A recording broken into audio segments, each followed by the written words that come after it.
All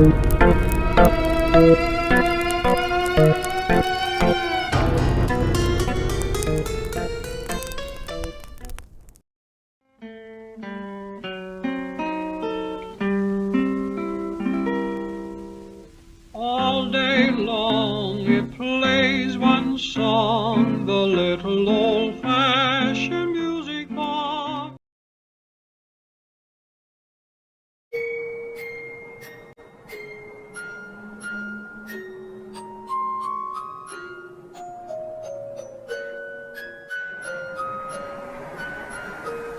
The hope is that the future holds more jobs, better living standards, better homes. It will need to, since Venezuela's population is growing very rapidly.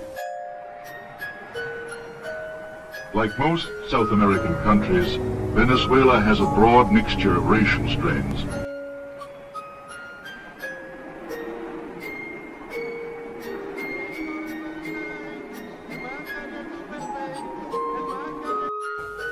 At the other extreme, wealth and luxury.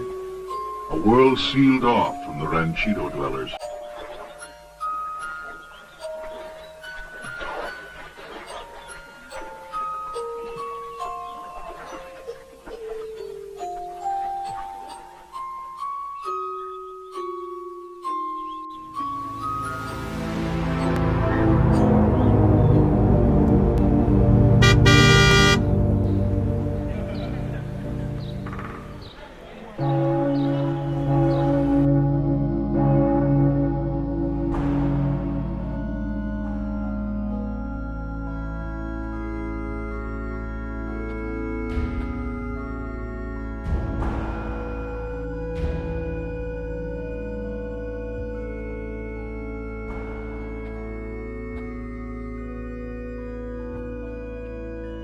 I am the light of the world.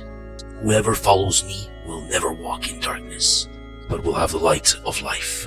This is the verdict. Light has come into the world, but people love darkness instead of light, because their deeds were evil. Everyone who does evil hates the light, and will not come into the light for fear that their deeds will be exposed.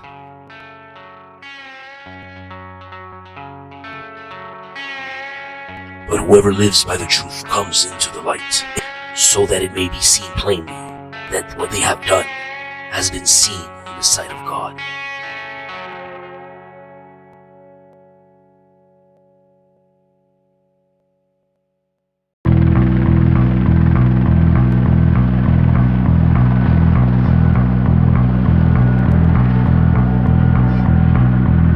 The day after the shooting happened, they went after Normand Robitaille.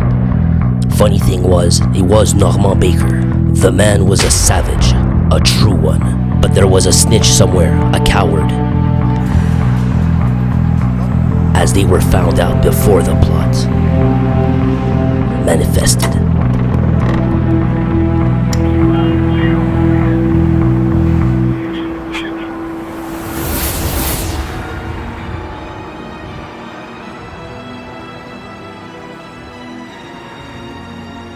Kilograms, ready to blow up.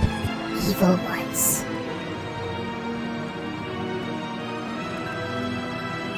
They decided to attack Mom first. Way back in 1876, the new government of Canada passed the Indian Act, which made Indians wards of the Crown. The Indian Act controlled our lives. We were forbidden to practice our traditions or speak our language. Our ceremonial items were collected and burned. We weren't allowed to leave the reserve without a pass, and we couldn't go to university unless we gave up our Indian status. Indians were forced from their land and given tiny little spaces called reserves, which were controlled by government agents. We were supposed to live out of the way of the settlers who took our land. And because we were cleared away from cities, most people don't even know whose land their suburban dream home has been built on. Acceptez-vous que le Québec devienne souverain? Ça sera ça, la question, ou non? On vous demande de prendre votre passeport canadien. Sovereignty first, sovereignty forever. C'est vrai qu'on a été battu. Au fond, par quoi? Par l'argent? Puis des votes ethniques.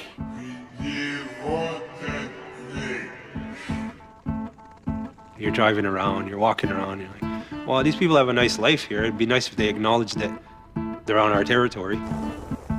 And because we were cleared away from cities, most people don't even know whose land their suburban dream home has been built on. Indians were forced from their land and given tiny little spaces called reserves, which were controlled by government agents.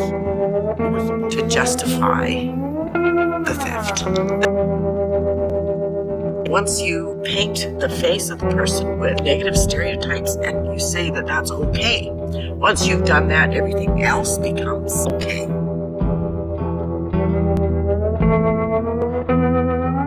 You welcome them, and then pretty soon they take over your house. You have to have a reason for it. It's because they're not really human.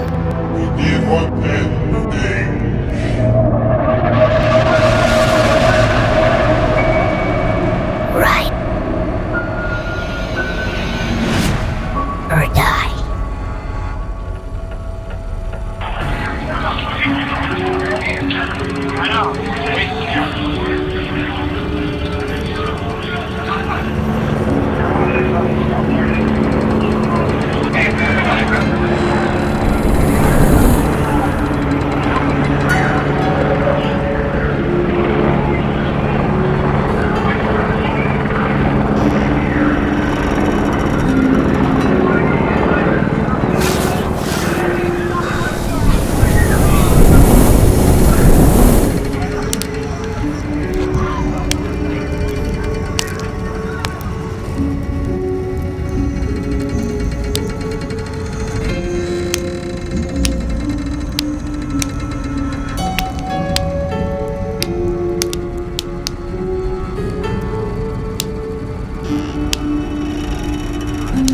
D'ailleurs, depuis leur création, les motards criminalisés comme les Hells Angels ont une structure hiérarchique bien établie afin de...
Gérald Gallant, 5 pieds 8 pouces, et un problème de bégaiement prononcé qui semble le rendre vulnérable et inoffensif. Pourtant, c'est lui qui a failli mettre fin à la guerre des motards. Il avait même accepté d'abattre l'ennemi public numéro 1, Maurice Boucher.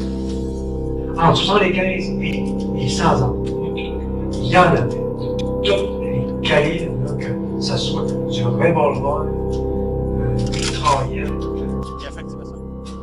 Sa victime, Gilles Legris, Louis Desjardins, André Hintz, Marcel Lefrançois, Gilles Gauthier, Guy Laflamme, Salvatore Luzi, Richard McGurk, Pierre Langlois, Danny Paquette, Guy Laflamme, Guy Lévesque, Bruno Van der Berg, Denis Lavallée, Alain Leclerc, Alain Bouchard, Roland Ruel, Richard Drouin, Paul Cotroni, Pierre Simard, Luc Bergeron, Yves Lessard, Yves Vermette, Israël Randolph, Jean-Marc Savard, Robert Savard, Yvon Desgues et Christian Duchesne.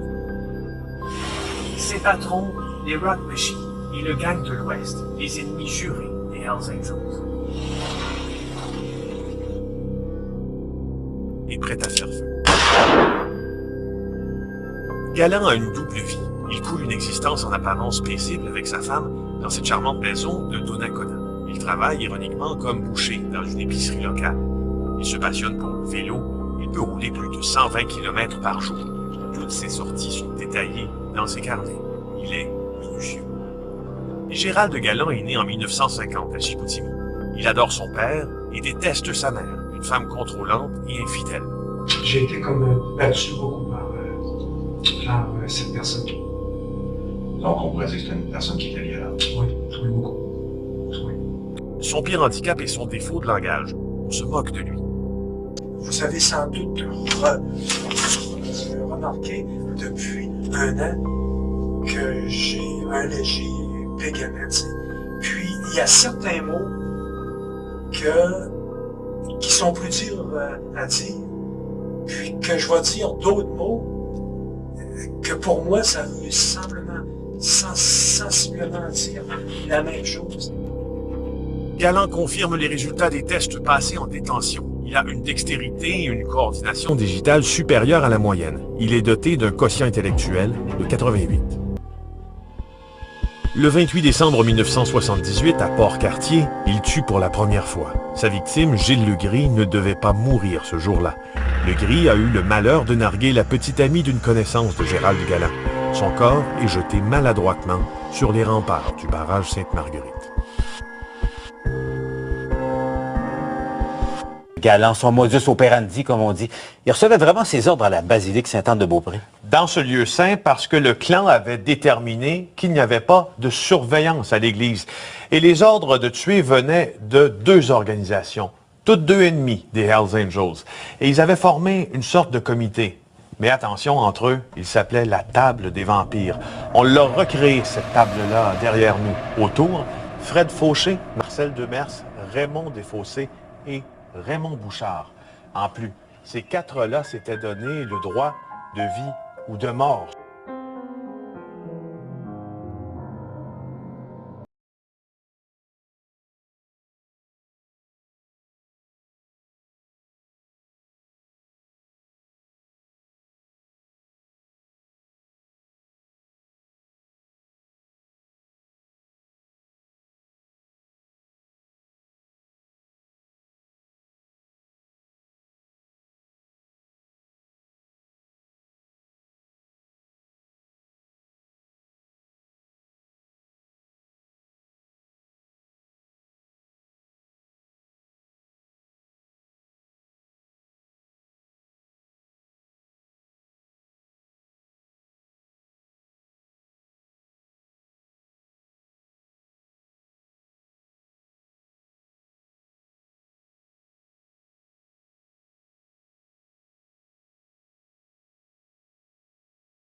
parce qu'il est pas assez maître dans l'art de mystifier tout le monde, si on veut. C'est bien exact. C'était sa force. Il a tous les moyens pour éviter d'être pris. Gallant n'est jamais la proie. C'est toujours le chasseur.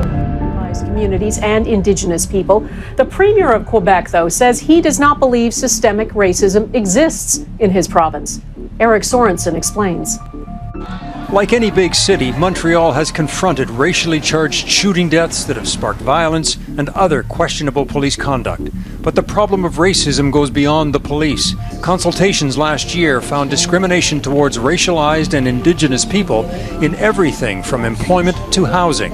A new report says the city has turned a blind eye to the relationship of power between majority and minority groups. It was said very clearly, the blind eyes. I mean, of course it hurts because that's not what I want as mayor. In this highly diverse city, Montreal's mayor says there is systemic racism and it will be addressed, announcing the creation of a commissioner to lead the fight, new hiring targets for underrepresented groups, mandatory training to counter discrimination, and at the street level, police body cameras for more accountability. I want you to know that Montreal is a city where every Montrealer is entitled to have their dignity respected. Anti-racism advocates are pleased with the report, but want to see more from City Hall and the police. We need concrete measures to ensure that the SPVM does not partake in any form of racial profiling and police brutality. Quebec's premier has insisted there is no systemic racism in that province, but now François Legault is forming a new committee to address racism.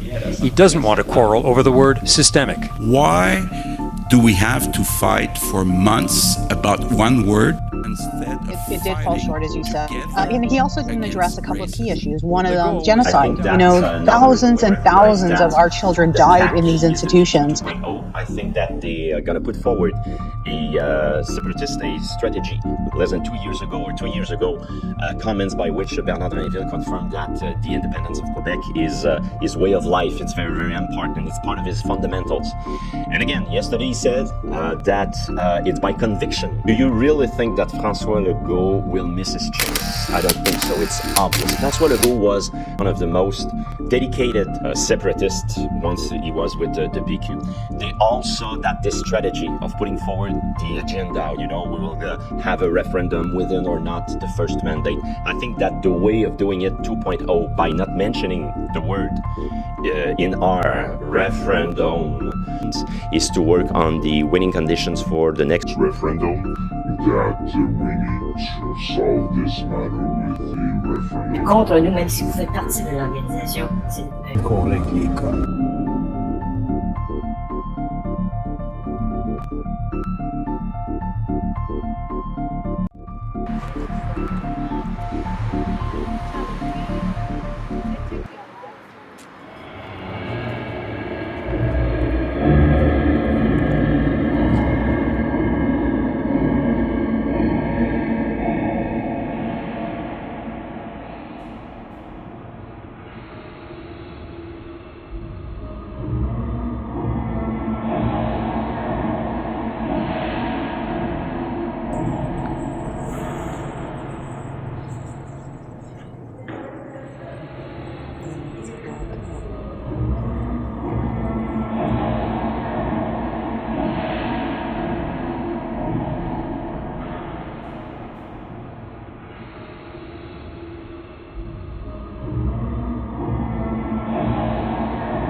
They've had to go up to Montreal High or... The Reverend Bill White has worked in the Point for 7 years. There, they're considered as second-rate citizens.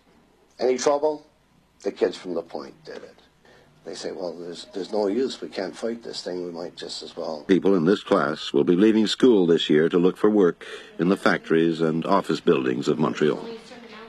Their chances of finding a job are not good. In classes, I'd ask the kids every year, what do you dream? What are your dreams? What are your ambitions? And they just don't have any, they don't know. They don't know. They're lost. They hear you from the Point, they don't want you anymore. They just turn you right off, Even no matter what your qualifications are, right away they turn you off. Why do you think we do that? I don't know. I mean, we're no worse than anywhere else. Yeah. A month. $12 a day for a fatherless family of 9. But it wasn't always like this for Carol Ledoux. I don't know whether you know Ottawa, but I lived on Island Park Drive. So it's a ritzy part, is it? Quite a difference from Point. It's a lot. 8 rooms. 6 bedrooms. And I got 5 girls and 3 boys. Still don't got enough space. No, how come? No, Because it's 4 in the same room.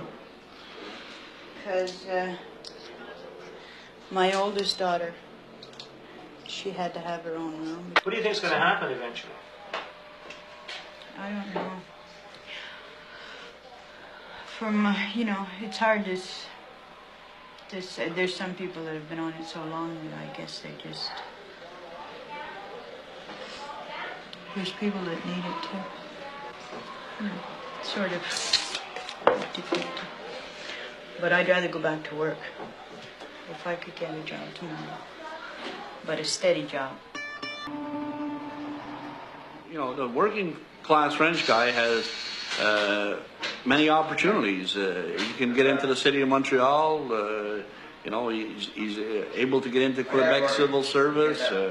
He's able to get into the federal civil service. The ordinary English guy, you know, he doesn't have a chance to become a policeman. He doesn't have a chance to become a fireman. If he's unilingual, well, he's got to, you know, a lot of people are talking about companies operating in English. Well, I mean, where do you put all these people that are English? I think that the rest of the country is very ignorant as to what happens in Quebec. You know, there's a lot of French-speaking Quebecers that are very ignorant about the English too. Because I'm telling you... Coming from Point St. Charles, I know very few millionaires down here.